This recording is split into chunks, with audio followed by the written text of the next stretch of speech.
Hello, friends. Welcome back to another week of the Rooted in Divine podcast. Today, I have on a really special guest. Her name is Lindsay Marten Ellis. Her and I were introduced through a mutual friend, and we had one same mutual friend who kept saying, "You need to be friends with this lady. She speaks very similar to you, speaks very alive and authentically." And I've known about her for a while, but haven't connected with her. And then we recently spoke on the same vocal summit with Danny Frederick. And then we started talking and immediately clicked and became great friends from there. And I was like, we got to get you on the podcast.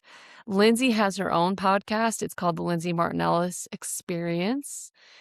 And Lindsay is just a great big ball of light, you guys. She casts a wide net, and anything that she does, you just always want to be a part of, because I feel like she's just so real and so rooted in what she believes in. And she's a new mama. I guess her son is 2. And she also has been, we realized we're both on similar missions to redefine what motherhood means. And you guys know that I'm really passionate about this topic. I'm going to read her bio so you can get a little introduction of her, and then I'll put everything that we can find her in the show notes. She says, for over a decade, Lindsay Marten Ellis has guided thousands of conscious women around the world through her intuitive mentorship, global retreats, podcasts, and written work, creating spaces for deep embodied transformation. Grounded, authentic, and deeply relatable, she offers a spirituality that doesn't ask you to leave your humanity at the door. In fact, she knows in her bones that embracing our human nature is the threshold to all that we seek in our lives.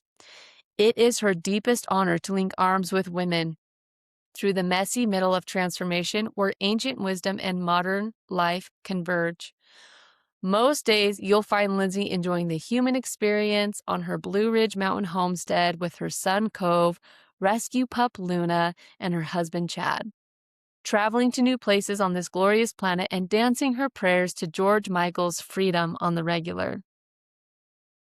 I am so excited for you guys to listen to this conversation with her. We dive deeper into motherhood, what's like being married, how we've both overcome different trials, different sticky points, overcoming cultural conditioning, religious conditioning, and how we're still working through that. I definitely feel like in my life right now, I'm at a deep threshold of a lot of masks and the personality self dying. And it's been feeling a little shaky, and you guys know that. It's been feeling like my foundation is kind of taken out from under me. And anyways, this conversation with Lindsay came at such a perfect timing, and I really hope that it serves you and helps you expand and gives you the permission to be the woman that you want to be in your home. And to also realize that your kids, your family, chose you to be your most authentic self. And that I really believe at my core and in my bones that that is the greatest gift that we can offer to our marriages and our children.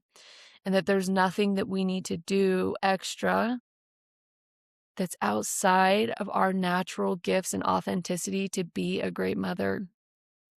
And that's really what I want to do, continue debunking, continue pushing up against, and to continue building more communities of women who are so connected and deep in their knowing of who they are, and that they can trust in the flow of life to fill the gaps of where they think that they aren't enough. Because our children don't need us to be perfect, and they definitely don't need us to be some misconstrued, perfect cookie cutter version of whatever it is that you've concocted you've been shown or painted through your life experience. And so Lindsay and I both talk about what our journeys of coming into an authentic version of motherhood feels like. And that's really one of my deepest prayers for myself and for women all around me, is that we can have the courage and the strength and the humility to realize what is truly us and what is not, and to let God, to let life, and to let love carry us and our children. And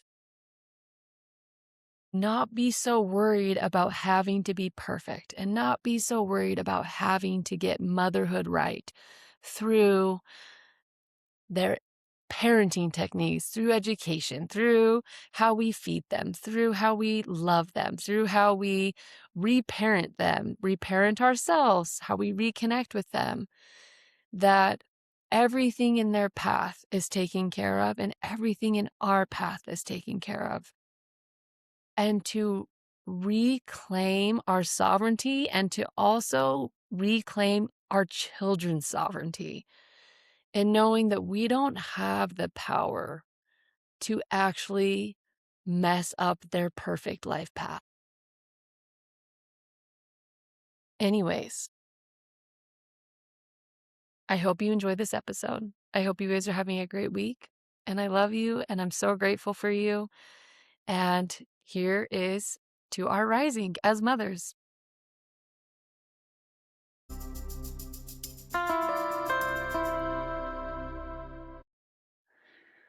Lindsay Marten Ellis. We have such a special guest on the Rooted in Divine podcast today, and I'm just absolutely lit up about this conversation that I know is going to be amazing. Lindsay, welcome to the podcast.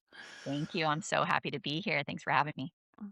Yes, I just wanted to start with getting to know you and having the listeners get to know you a little bit. So I know tell us your big three in astrology, your human design, and then maybe lead us into a little bit of your background and how you kind of started to where you are today, a short nutshell version, whatever comes to you.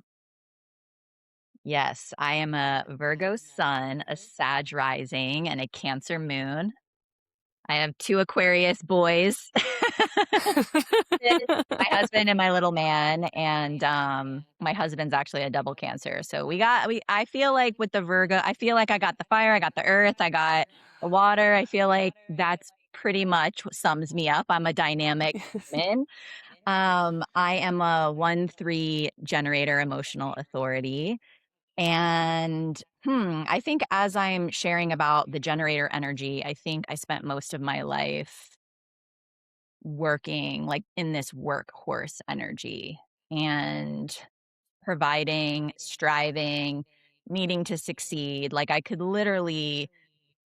had a lot of ambition and I still do, but it was coming from a wounded place of needing to be someone and to prove myself. And about 10 plus years ago, my health started to fail. I was an environmental engineer. So like I went to the top school in the state of Florida and I graduated cum laude and I did all the things. And I'm like, why do I feel like shit? And why, like, why am I not fulfilled? And why am I not happy?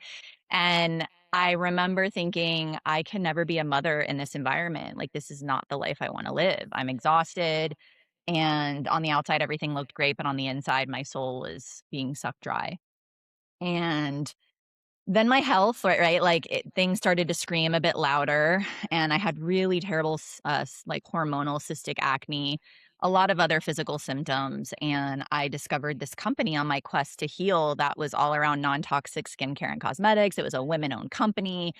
I started getting really excited about, like, "Ooh, I get to, like, be around women." As an engineer, you're around men all the time, especially men that don't take you seriously, so I felt like I was literally having to prove myself all the time, and I feel like I was exhausted from that.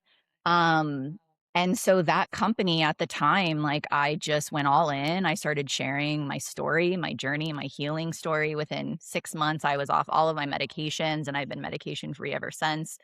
And it was a physical healing journey that then opened me up to a deep, deep, deep spiritual path and a massive spiritual awakening, and me really coming home to the multifaceted self where we really are our emotions, we're our mind, we're spirit, and we are here in the physical form to metabolize all of that and cohere all of that.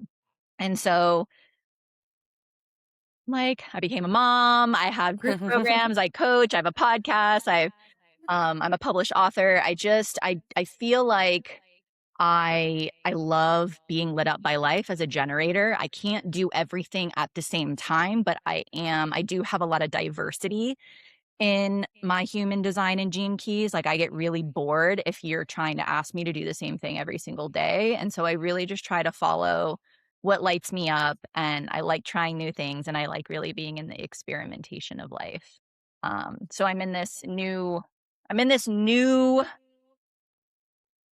I don't know who I am in this moment. We'll probably talk about it. I'm still figuring that out. I have a 2-year-old, and I'm in the process of just surrendering to what my life and my work and my world gets to look like moving forward. I love that. I wanna get to that, and I wanna build out a little I'm personally interested, but I'm like, I know that you and I had talked about you are an OG podcaster, at least in my world. I'm like, you are an OG podcaster. And so I wanna hear about your childhood. Did you grow up spiritual or religious or anything? Or, like, how did you Yeah, I love this. bridge that gap into that? Or what was your childhood like?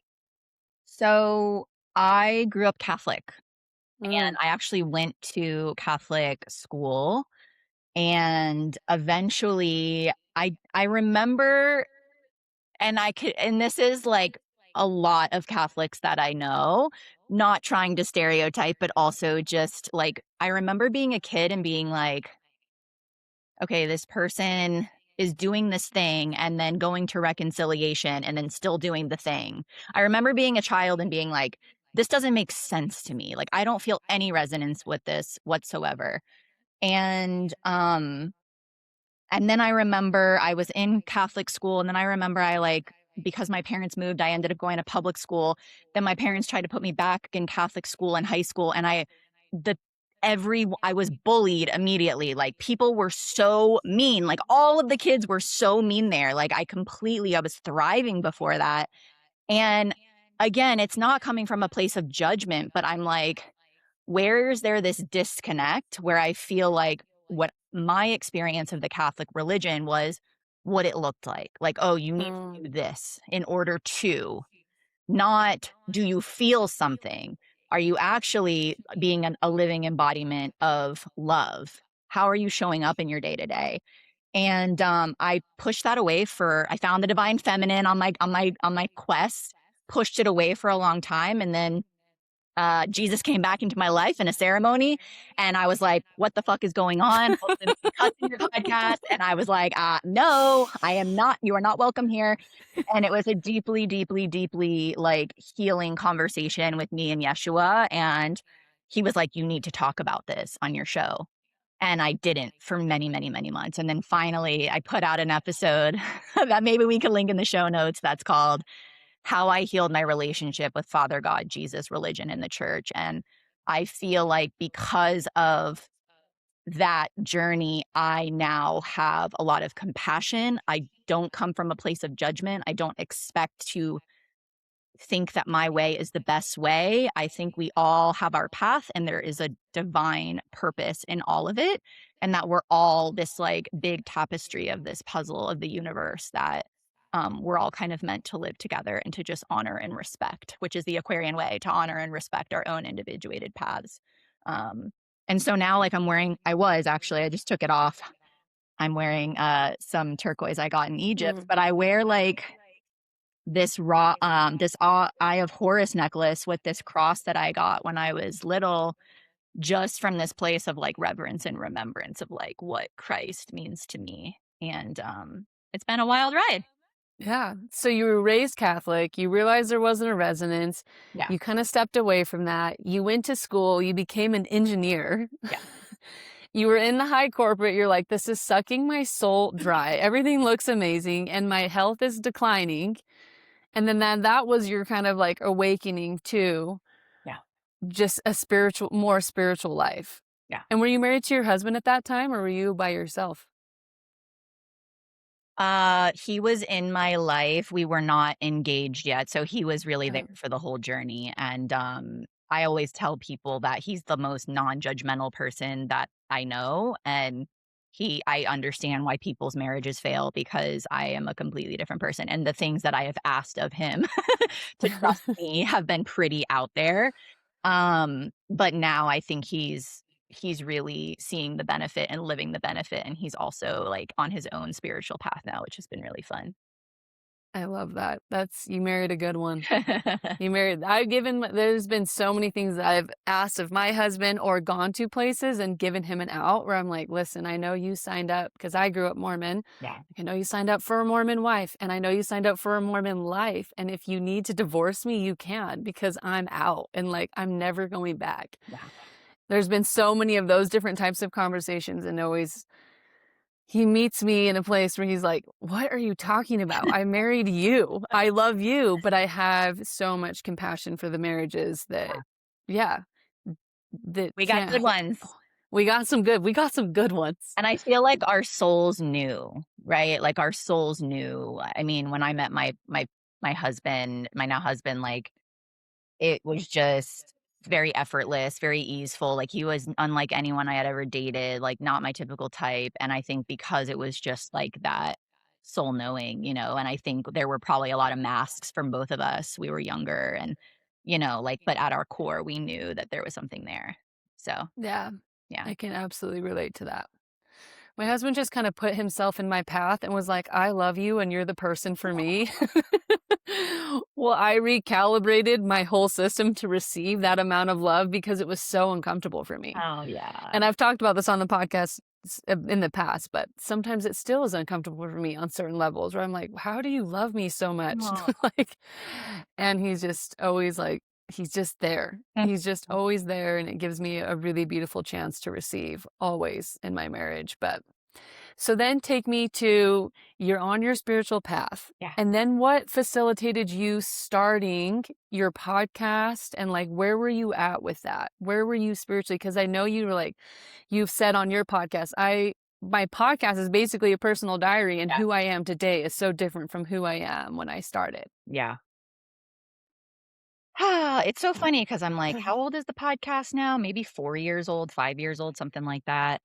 It really all started in 2021. I was a part of this leadership development, like this divine feminine leadership program, and it catapulted me into like a deeper level of embodiment with myself. And I mean, in case you haven't noticed, I love to talk. So my poor husband, and my friends and my journal, like, let me give all of them a break and let me just start sharing. And, in my coaching business, I just have received, it's so funny because I think I've shared this before on the podcast and in other spaces, but I actually struggle quite a bit with confidence and people think I'm so confident. And I think it's because, like, I have a Leo and Mercury. I think there's just a lot more visibility that my soul is wanting to express. There's just this, like, unfiltered, um, like, fiery type of energy that's just very honest and very direct and very just myself. And so it was a place to practice being myself, and I just received feedback that people like, I would have clients when I would send them a voice note, like, "Oh, just hearing your voice is just, like, so helpful for me." And just people kind of telling me that they would listen to a podcast if I started it, and so I did, and I loved it. And so again, in that generator energy, I'm only interested in the things that light me up. It's a lot of work, of course, and I've brought people in to support, but I love having conversations like this on other people's shows. I love being interviewed. I love interviewing other people. I love understanding like what makes people tick. I like understanding, wow, okay, so this person that I put on a pedestal that, has this amount of money in their bank account and has this many followers or whatever it is, still has the same struggles that I have. So I love really getting into, I swear in like a past life I was a psychotherapist or something because I really like understanding what makes people tick and how their mind operates and what like unifies us all and also what separates us like why is it that I could put someone on a pedestal, which I don't do anymore but that I used to do, that would say I could not do that, or like that must be nice for them, or maybe in another life like that will happen for me but in this life no. And so through the podcast I've learned a lot about myself through interviewing other people and just the limitations that we put ourselves through as humans. So it's just become really fun. I don't do any solo casts anymore. just because of time with my toddler. I really just like hearing other people's perspectives and learning through how other people that inspire me, how they live their life. How are they showing up day to day? Like, what are they doing for themselves? How are they honoring themselves? Like, what boundaries do they have in place? What belief systems do they have? I love that. And who do you feel like you are today? How have you grown through these years? Like I mean, you have done so much. You do have such this stacked portfolio of everything you said. I'm a book, I have a podcast. I know you've told me you've created an emotional alchemy method. Yeah. You've done so many things. So take me on the journey of you. Like, who are you today compared to who you were a few years ago?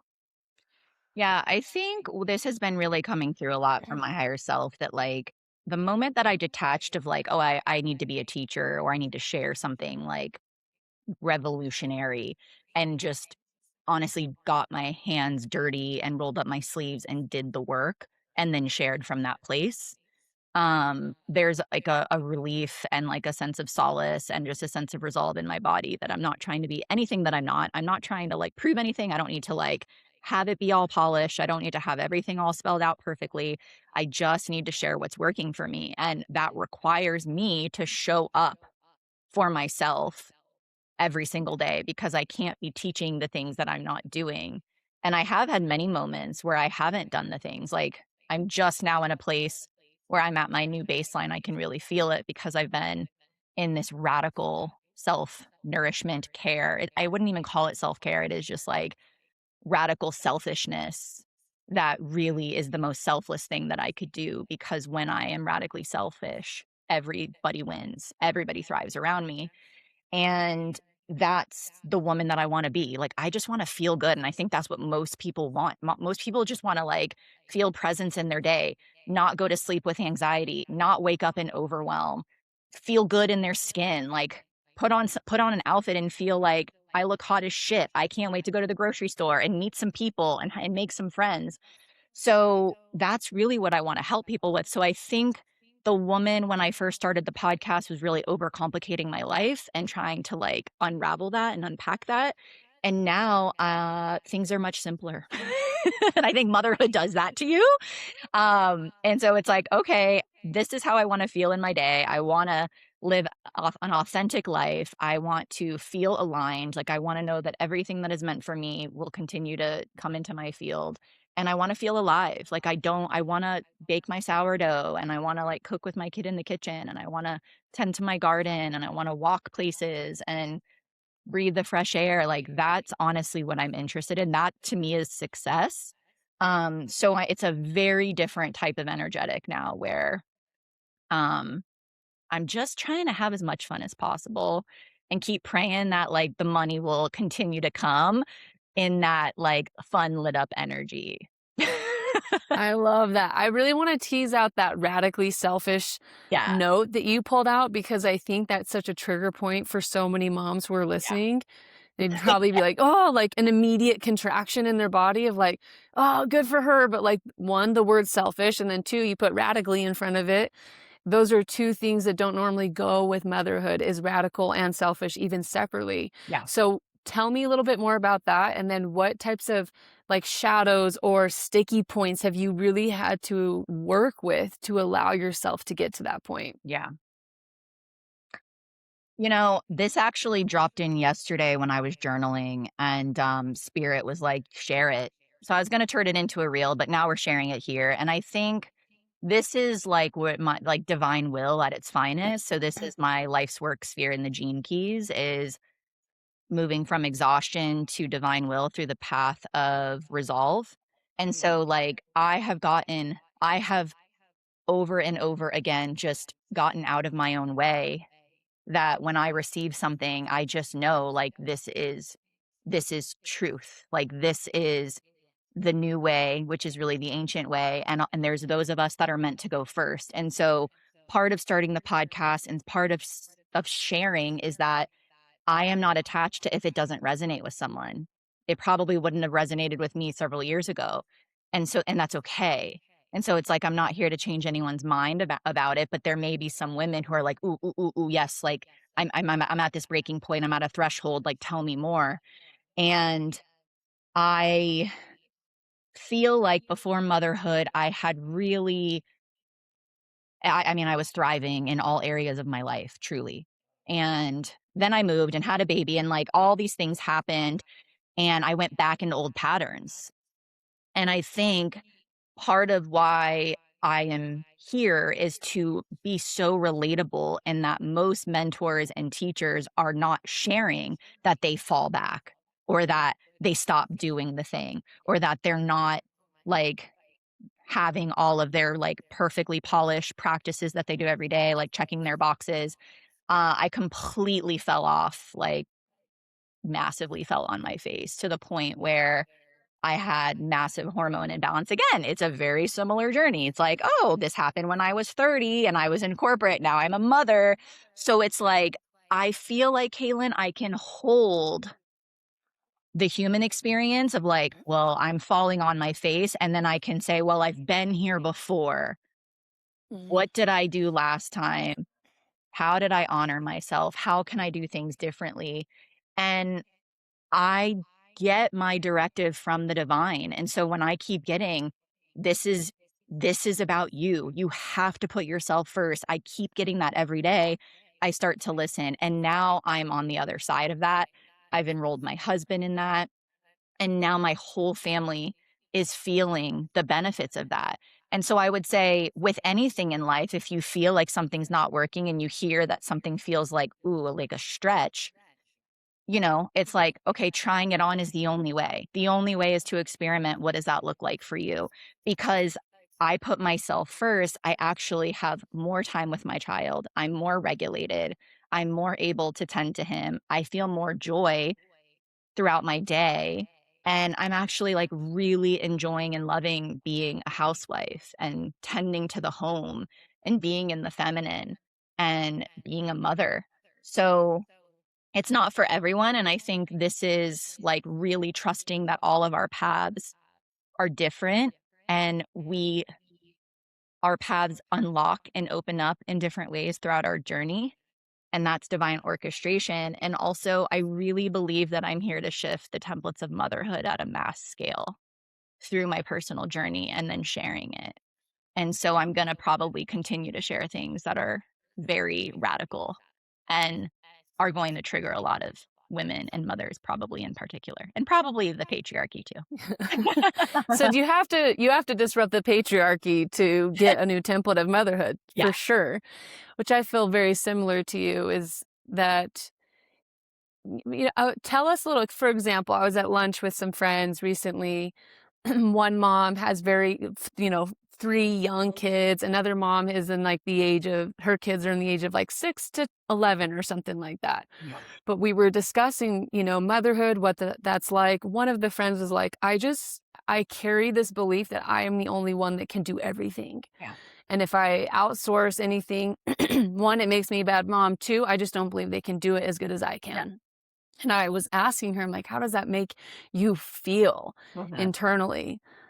Because I think this is the first part to me of how we can identify the template that we're currently working out of Yeah, is not necessarily through actions. What actions are being taken care of, exactly like you guys heard Lindsay say, is on the outside, her life looked incredible. She was in corporate, la la la. She's making money. Everything was good, but her soul was being siphoned out of her. yeah. So we need to give words to these experiences that mothers are having, where we normalize having a certain amount of shame, a certain amount of guilt, a certain amount of Oh, yeah. overwhelm, as this is actually normal as a mom. When in my personal experience, whenever I feel heavier emotions, and then I start to should on myself, like, well, I should be able to get this together. I am a mom. I should have all of my ducks in a row, blah, whatever narrative you have. This is where I'm like, ooh, this is really great evidence for us to start looking at, and to start when more women are speaking up, like, that's actually not that's not how I want to live. And I love that about you, Lindsay, because I've always been very passionate about that. Yeah. Of like, if I'm not living my best life, if I'm not radically being my most authentic self, then being a mom that's just shrouded in I have to and I shoulds, that's doing nothing for my children. Even though it looks like I'm doing something for my children, but energetically, spiritually, mentally, they read my energy more than they read my actions. So, And I think that that's something that we're kind of starting to take a turn with in motherhood and taking a look at. So tell me some of the ways I just to start expanding the community, what are ways that you're putting yourself first where when you had Cove, her son is named Cove, you had him, you fell off the bandwagon, you lost your practice. mhm. What are ways you started to put yourself radically first? And how did you see that benefit your family? And how did that impact your marriage? And did you have to get your husband on board? Like you said, you enrolled him. So tell us a little bit about what that looks like. Yeah, basically putting work on the back burner. Like work is the last thing that I actually prioritize in a day. So it's like, Mhm. are my needs met? And again, like that's going to look different for everybody. Today, it didn't actually happen. I slept in. Both my husband and I are like, whoa, we're both Cancer moon. So I'm always like, okay, what's happening with the moon? We felt like we got hit by a truck this morning. And so I didn't fully do my practices, but I've learned to do specific things like, while my son is there, like, I am like I'm like, "Oh, what's around me? Like, what are some things that nourish my body?" And then when he wants to go run around outside in the morning before we leave for school, I'm, like, putting my feet on the earth, and I'm doing my prayers, and I'm getting my sunshine. So, not compartmentalizing, like, Mother Mary was one of my allies hardcore for the last couple of years, and she kept saying, "Your attachment is what exhausts you." So it's like, right?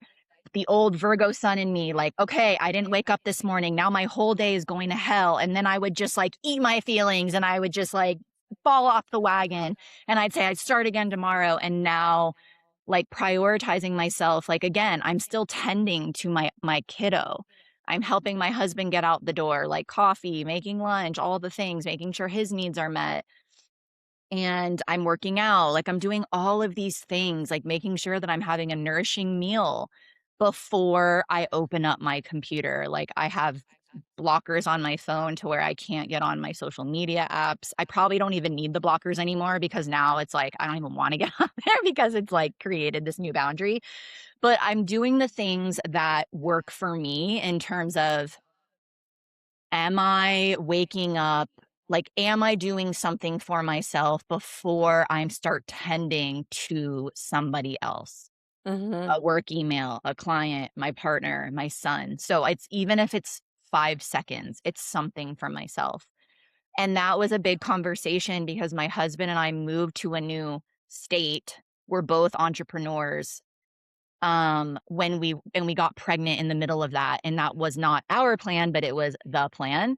And so financially there was a lot of strain. And so for me to like, my husband's a finished carpenter, and that's very different than someone with like me with an online business that like it doesn't really shift no matter where I'm at geographically. For him it was a very big deal.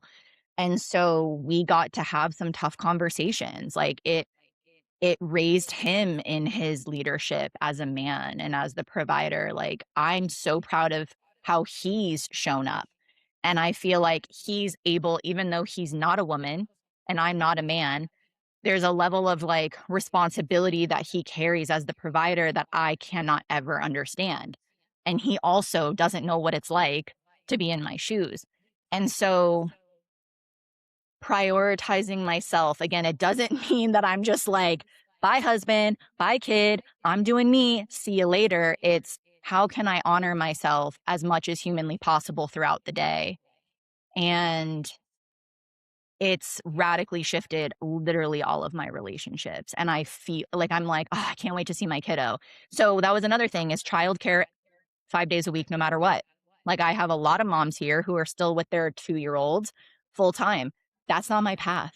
That's just not my path. Like, I've tried it, and that's where really honoring through our own lived experience what works for us and what doesn't. I don't feel any shame or guilt anymore because I know that, like, my son chose this, Mm. chose us, and this is what works best for our family so that everybody thrives. And this is why I feel so deeply about like, we can hear from other people, we can listen to Caitlin's podcast, we can receive information, but ultimately we have got to have that conversation with our soul essence, our higher self, with that innate part of us over and over again, and then continue to apply it in order to actually feel, is this working? Because I can tell you all the things that I do, but that's not going to work for you. It's a matter of like, how do you feel when you're with your kid for 8 hours a day? How do you feel And with your kid? me? Well, I'm like, that's just I know, yeah. the questions. It's like, Well, you and I have very similar paths, but I've always been a proponent, like, even when my son so I think I've said this before somewhere, but I just do not do well when I wake up and have to immediately go straight into motherhood. Like, I need some space. And so it's been a big priority for me in my life to figure, and I've had to overcome a ton of shame about that.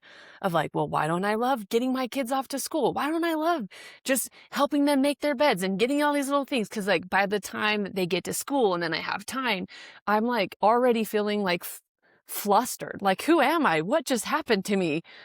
And so when I had my son in 2018, my husband started a business that year, made $0. We were living off of my income, which was 25K that year because we had just moved from Utah to Tennessee. I was a hairdresser. Hairdressers don't make a lot of money. I don't take my salary with me. yeah, But even then, I just want to give permission and freedom of like, even then I was with my son so much that I was like, it is worth $30. Like if I can find someone that will work for me for $10 an hour and I can just have yeah, 3 hours, like that will save me. And it's kind of grown from there where I've kind of like tipped my foot in and I'm like, but he's a baby and I should be able to do it. And again, it's recognizing, how do I feel as I do this? Do I feel more myself? Do I feel like I'm giving to my kid? Or do I feel like I should and I have to? yeah, And for me, the journey of motherhood has been always evaluating what I'm doing and how does this make me feel? yeah, And do I feel more of myself? And while that will be different for every woman, I think it's having the courage to be like, maybe I really don't love doing laundry. What would that look like for someone else to do my laundry? I don't really love what it's just permission to kind of dissect your life and then give yourself the permission to have exponential amount of possibilities for God to come in and bless your life with someone else. And I was saying this to a friend who I have a house cleaner. I don't want to spend my whole Saturday cleaning my house. Like, I love paying someone and blessing someone's life with something that she is much better at than I am. And she loves it. And so, but I was telling my friend, like, she was like, I want a cleaner, but I'm very nervous because I feel like I should be able to do it. And I'm like, you have a 3-year-old and a 1-year-old. Like, you have a huge house as well, so you don't have to do that. yeah. And she's like, I'm nervous about what my mother-in-law will think about me. Mhm, And I think it's just noticing these moments when we feel like we can't live our lives because we're putting on a performance mhm. for other people to approve of us. Yeah, And that right there will give you so much information about where your soul is trying to become more itself and more authentic to me. absolutely. Can I share one, thing that came Yeah, through? yeah. So, I think one of the other pieces too is that I have really prioritized taking care of myself, like, in motherhood, it's the lack of sleep. I mean, we know, like, the lack of sleep. I'm like, "All right, Katelyn, you're about to be there again. I know you I probably know. talked about it on the I'm going back in. You're going back in."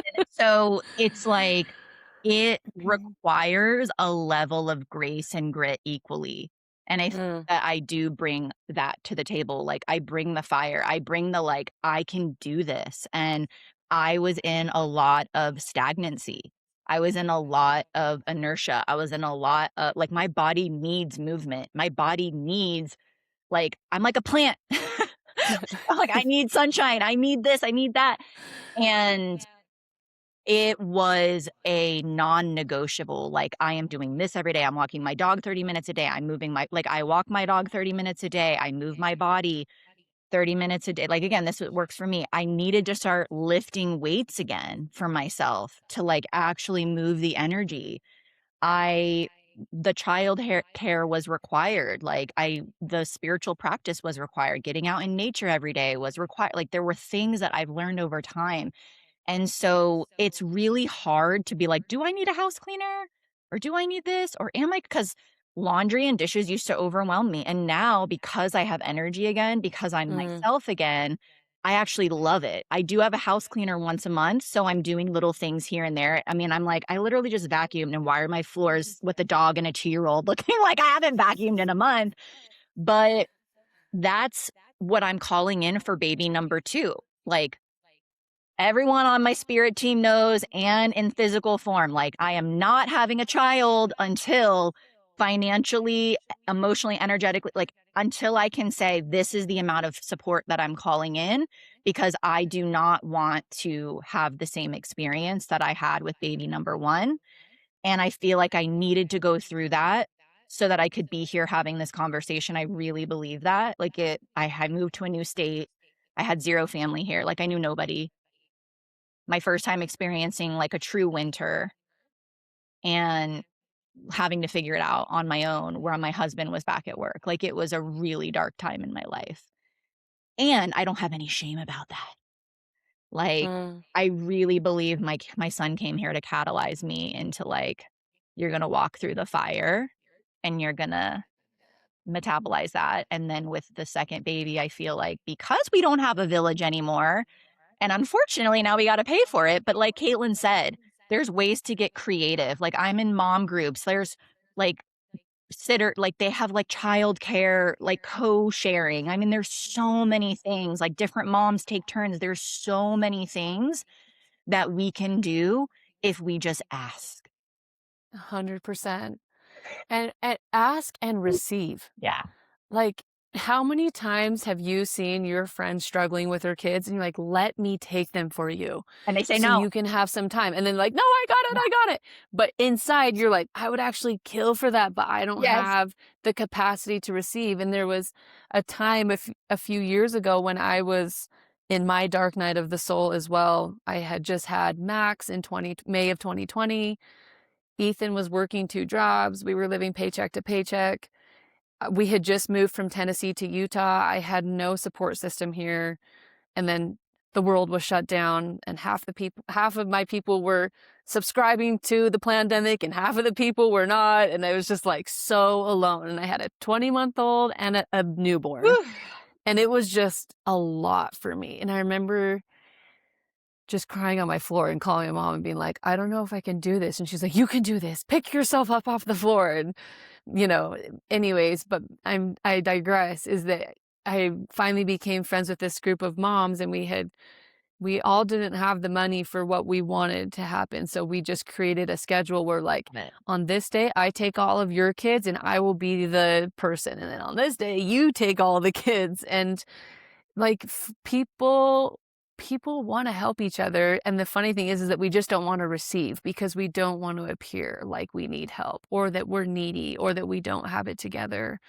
And I think if we can really start to dismantle that as mothers, because that's such a strong template within us and that we were raised with. And the level of support and help I have now, my mom often reflects to me, "Well, back in the day, we just did everything. We didn't need that much help." And I'm always reflecting back to her, "I'm not trying to be you. Yeah. That's not the experience that I want to have as a mother. And that's not the type of mom that I feel like is best for my children, is when I am completely depleted. And I can't live that life. I can't." Yep. So, yeah, I think that that's a huge part of it. And the other part too, so this is the other part I kind of want to speak to, Lindsay, is that not only is I feel like there's so much within the mother that needs to change, but when you are in a marriage, at least in my experience, there's been also so much shifting within the marriage. Mhm. And with so much communication between my husband and I. He was raised as the oldest of 6 kids. His mom just stayed at home and did everything. His dad owned his own business. And I think Ethan was really modeled, my husband, like, the moms just do it all. Mhm. And so that's been a big shift for Ethan when I come to him and I've said in the past, like, "This isn't working for me." It's not only an edge for me, but it's been an edge for him. Have you experienced that as well, or what have you experienced that with your husband? Yeah, so my husband he's the middle child of 3 boys, but his dad had his own business, and his mom was really just home with the boys, and his dad was a builder, and my husband's a carpenter, so I know we have that kind of Yeah. in common. Just, again, 3 like, a very man's man, like, blue collar household. Yeah. And I mean, my husband, it's so fascinating. And again, I really feel like he's this embodiment of the Aquarian energy because of course, he has his programs and conditioning, but also, like, I really believe that he's like at a soul level in service to the divine feminine in a lot of ways because that love is there that he's seen me really struggling. So I think you Kaylin's probably a little better than me in the sense of, like, she waits till it gets to past the point of no return, where I, like, had 2 really big retreats last year. Like, I had all this creative energy after giving birth that I was like, "I can do this." And then I was humbled by the amount of, like, wait a second, I actually can't physically exert the same amount of energy that I did before. And so my body just basically began to fail. So I think my husband had front row seats to me completely crumbling. His mother, like my mother-in-law, his mom also passed away last year. He was gone a lot. So, like, I think, and especially when you lose people, he's lost both of his parents now. So I think we've both just woken up to, like, there's a new way that we get to do this. Like, we wanna feel good. We wanna honor each other. Like, we had so many fights in the beginning. We called them, it was like the Kate Northrup money love dates. Every week for years, he would show up and I would cry and he's so analytical and he would, like, give me the facts and I would be like, "Meh," and I would be so triggered. And I was just having a conversation with a friend the other day about this, like, just keep showing up. Mhm. I would rather my son see my husband and I, like, have a disagreement or an argument and resolve it than us not address the thing, not face the thing, or try to hide the thing. And, um, I'm really grateful because my husband and I really got to call each other forward in a lot of ways. Um, Both of us had a lot of work to do, a lot of healing to do, a lot of facing things to do, and we just kept showing up and showing up and showing up. He's also, like, so supportive where he's like, "Every time I say something to you, like, you get mad, so I stop saying things." And I'm like, "No, Yeah. say the thing. Like, I need you to call Yeah. me forward."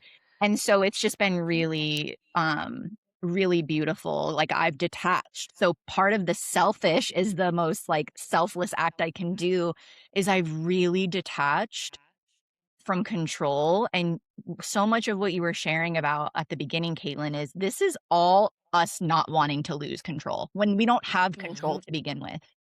So I'm noticing, and I think you're in this space too from what you've shared, is again through my personal motherhood experience and how the masculine and the feminine are coming back into right relation again in the home. I can feel the family unit thriving. And when when we're thriving individually, the family unit thrives and then the community thrives. And, like, if all of us can start to be the living embodiment of that, what a world it would be. Like, that's really how I feel. So yes, just like any reprogramming, repatterning, it's gonna be sticky, probably gonna be arguments, probably gonna be tears. Um, but like right on the other side of that, it's like, oh yes, like here we are. And I'm sure there'll be another level of that again when we have 2 kids and we're trying to figure it out again for this Yes. time. Ever evolving. Yeah, from my vantage point and what I've experienced with myself and with friends is it feels like there's multiple unmaskings and unlayerings that happen within the soul, within the mind. And I feel like the first is just, like we said, acknowledging how do I feel in my own body. But then what I'm noticing too with marriages is that once a woman is like, okay, I think I'm worthy of this, it's almost like when it gets to the masculine point, she feels with the husband a sense of, well, he makes the money, so who am I to require this? Like, I'm going to take care of myself, but I'm going to do it all on my own. And I'm going to figure this out and he can just do him because he's making the money. And this kind of sense of like, and the biggest growth has come when Ethan and I are on the same page. And it, like you've said, we've had those same things where it's like, you're like kind of both, the shadows are both coming out and you're like, ah, like, no, it's you. No, it's you.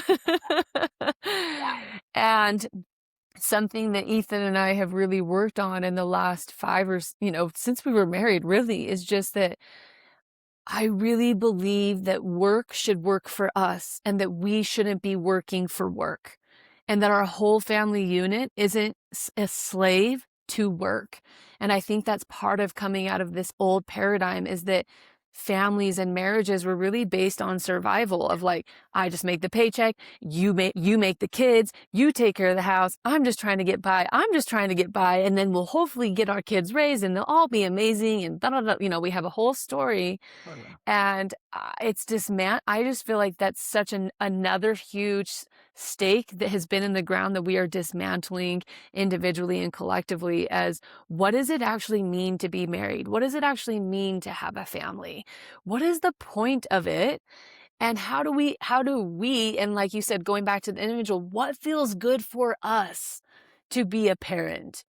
And how do we want to orient ourselves, and what relationship do we want to have with the outside world? Because I do feel like the man's job is, you know, we have come from a culture which we're so enslaved to that position. Yeah. And I just feel with deep in my bones where I'm like, it's bullcrap. Yeah. And I refuse with every fiber of my being to subscribe to that narrative. Yeah.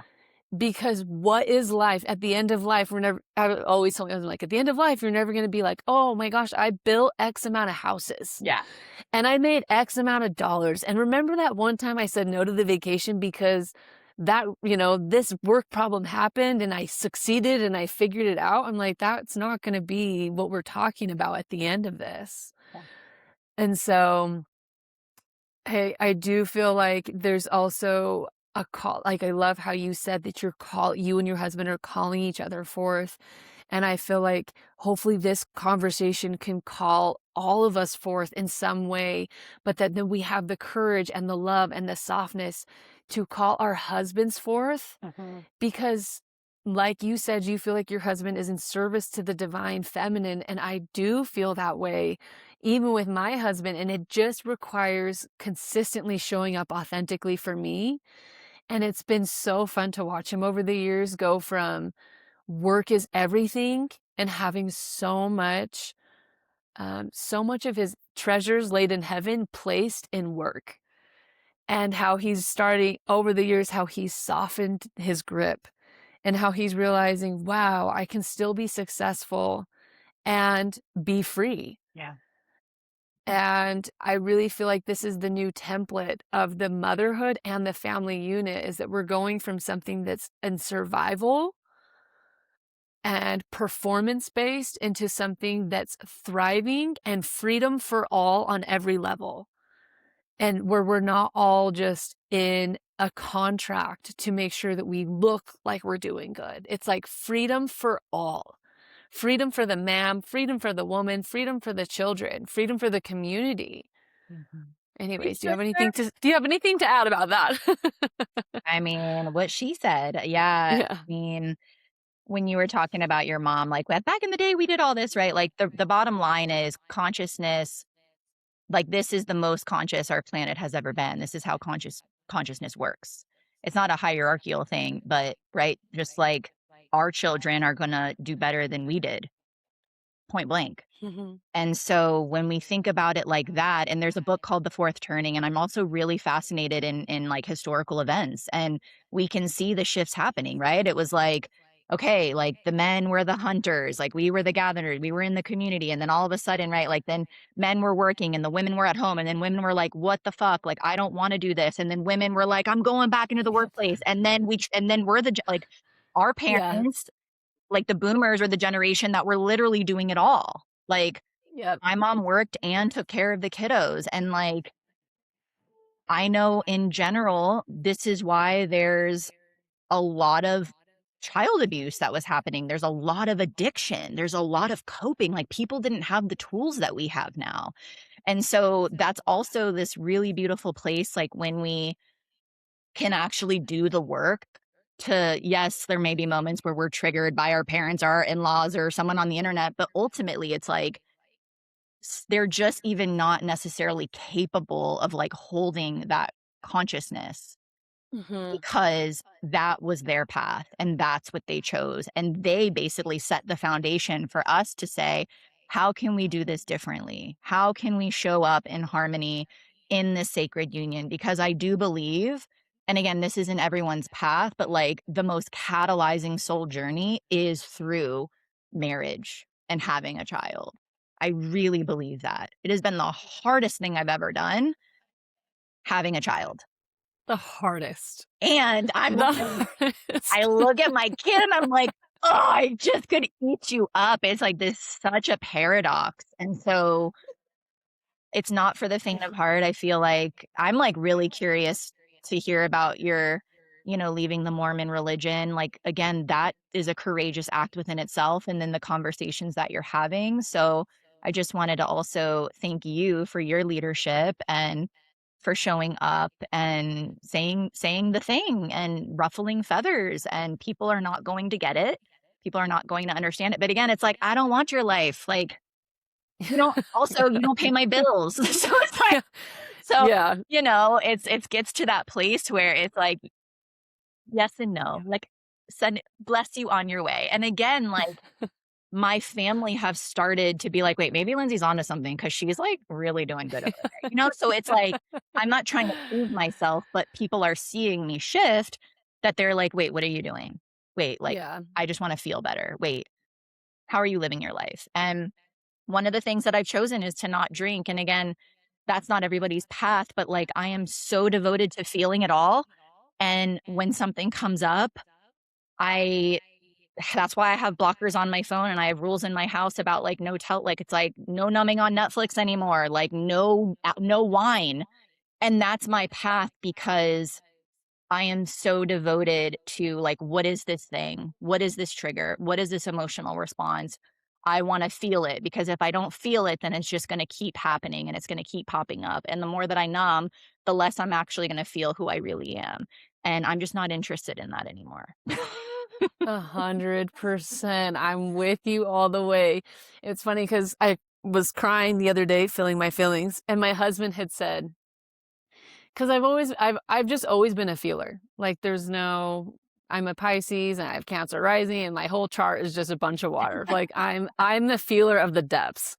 And you're a projector. And I feel like and I'm a projector. So I feel like one of my jobs in life is actually just to feel and to really understand what that means and to help people give words to that because I understand how uncomfortable emotions are for people. And truly, I believe that most of what we're scared of as a humanity isn't the actual action or some physical manifestation of something. It's actually we have to feel yeah. it when that thing happens to us, whether that's good or bad.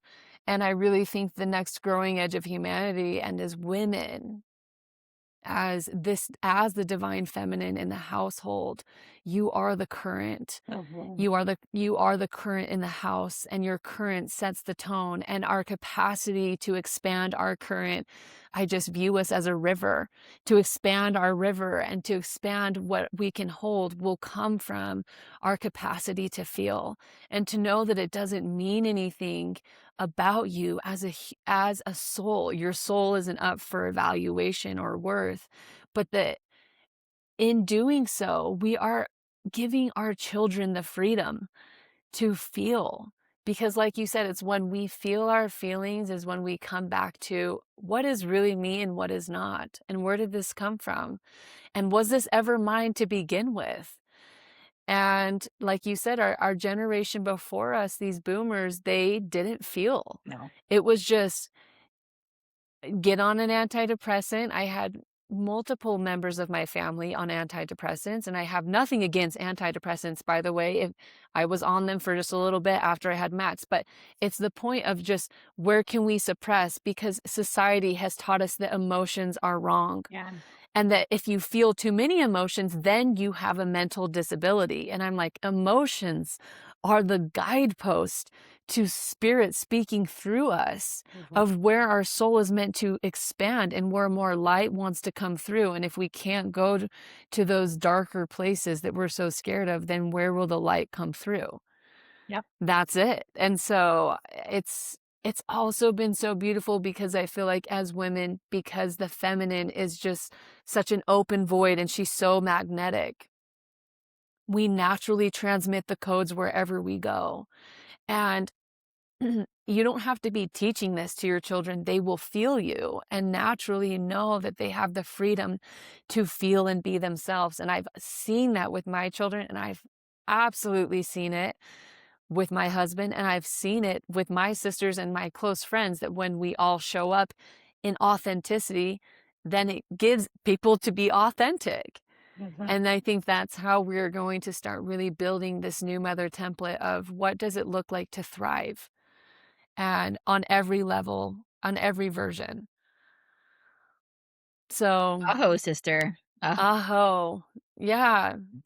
So, Lindsay, tell us anything else. Is there anything you want to leave with the audience? Anything else that's on your heart that you really are like, I wish I would have known, or this would be my piece of advice, or spirits drop this into me?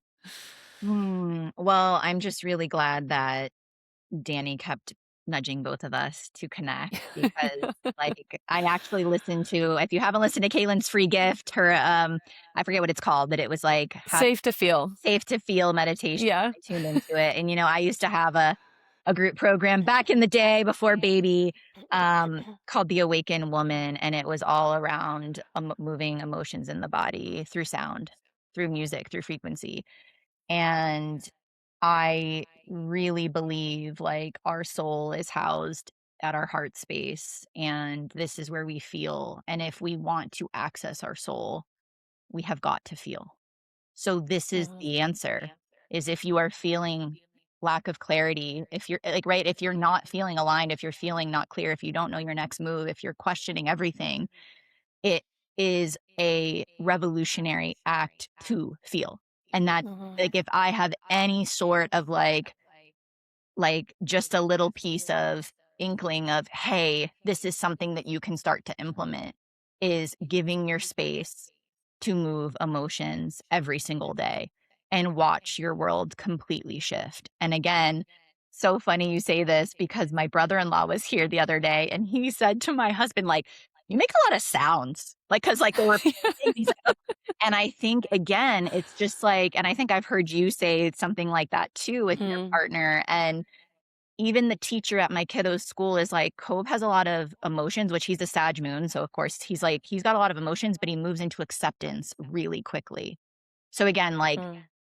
he on his own is feeling everything, and then because he allows it to just come out, he on it's like, "Oh, okay, I'm back." Like, "Okay, here's what I get to do."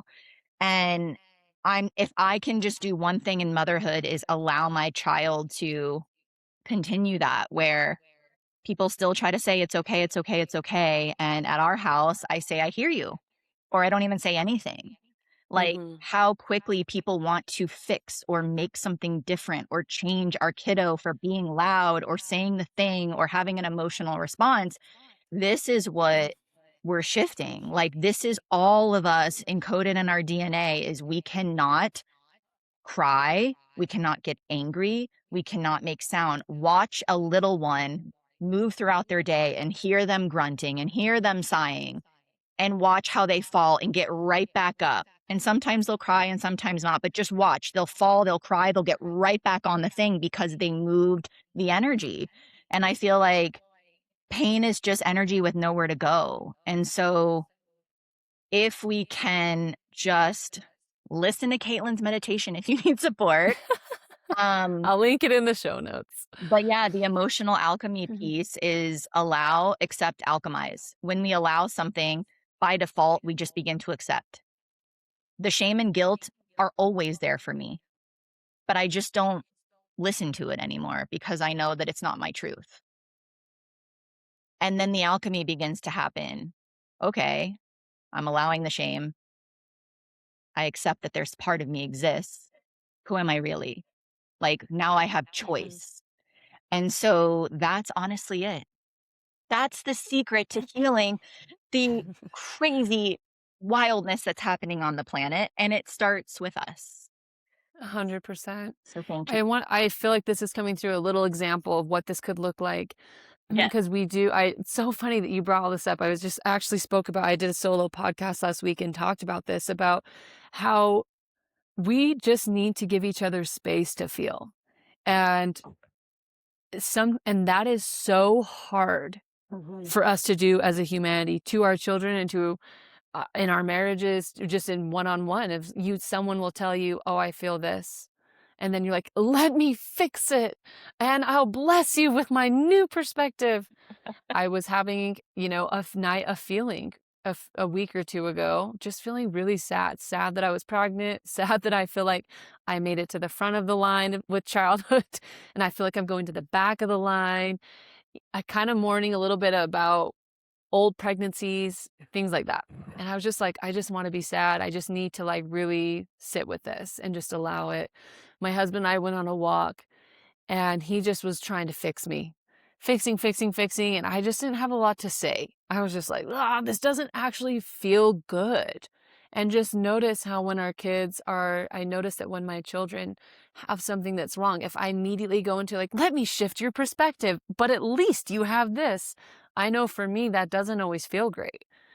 I feel a little bit more contracted. And anyways, on the walk, I wasn't being super responsive because I was like, this kind of sucks. I didn't ask for you to fix me. I just told you I want to be sad. And then it was Ethan who was like, I'm realizing right now that I am very deeply uncomfortable with how sad you are. And I just want to fix it. And I think something that I did. And I'm realizing because I'm so uncomfortable with it, now I think it's me who made you sad. And I'm like, this has nothing to do with you. Like, you did nothing. And so I think that that's also part of it is just, hey, can we allow ourselves? And then can we allow others? And then can we just accept it? I love that. I love everything that you said, Lindsay. Allow, accept. What was the last one? Alchemize. Alchemize, Because which there's nothing is, to do. That's where it's like, yeah, oh, there's no, nothing to do. there's nothing to do. And we all like we've all been modeled to fix and we've all been modeled like it's all the conditioning. So we're in the great unraveling. And I love that. And that's what I also love. Like you actually were just quiet and you actually like allowed him to self-coach his way into like, okay, wait, this obviously isn't help, like, right, it's like you didn't have to even say anything, it was just you like being in your process. And um that is honestly like as a coach, really that's what I help people with is like I'm not here to like tell you what this revelationary thing is. It's when you actually like get to the root of it and feel the thing, you'll have the answer. Mm-hmm. You've had the answer all along. It's just Mm-hmm. we mask. And then of course somebody else brings their perspective in and it's not actually the one that's aligned for us. And we move forward with this thing and then we're like, whoopsie. And it's all part of being a human. So we could go on and Absolutely. on. We'll probably have Yeah. part two, but I'm just really grateful for this conversation. Yeah. It's obviously like there's a reason why you and I connected and we're here.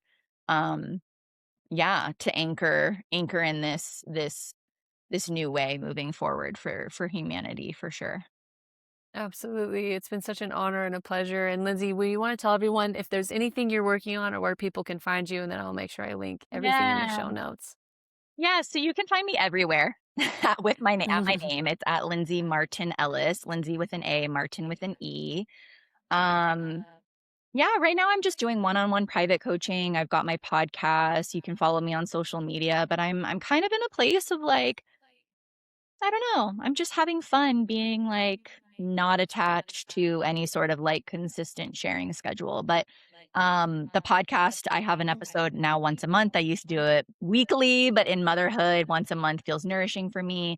And I do share on Instagram quite a bit in my posts and my stories. So you can find me on there. And I do have a freebie on my website, lindsaymartenellis.com, which is like an alignment. It's a ten question quiz to support you in kind of cohering your field around, okay, are my upper energy centers, lower energy centers, and heart in alignment, and how to move and magnetize what you want and desire in your life from that space. So, Well, I will link all those in the show notes. And Lindsay, you truly are a light in the world. You cast a wide net and your energy is so magnetic thank you. and so beautiful and clear and pristine. And I think that shows up in all the spaces that you share. So thank you so much for being you and for every crappy experience you've been through so that you could give words and permission to all the women out there who are going through something similar but don't know if there's another option. So, in such an honor of you. Thank you.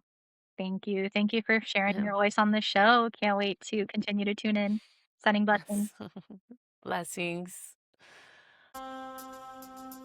Thank you for joining me today. If this episode spoke to your heart, please share it with another woman on her journey. And until next time, stay rooted in your humanity and devoted to your becoming.